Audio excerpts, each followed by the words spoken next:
Puno ang sampayan ko. Yan ang nilabhan ko today. Ang dami-dami. Overload yung sampayan ko. Ayan guys. Parang ukay-ukay. Bili na kayo ng ukay-ukay. Yan. Hindi na makita. Puno na. Yan. Puno sampayan ko.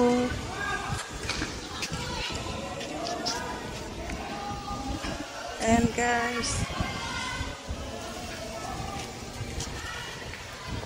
Ang dami kong nilabhan today.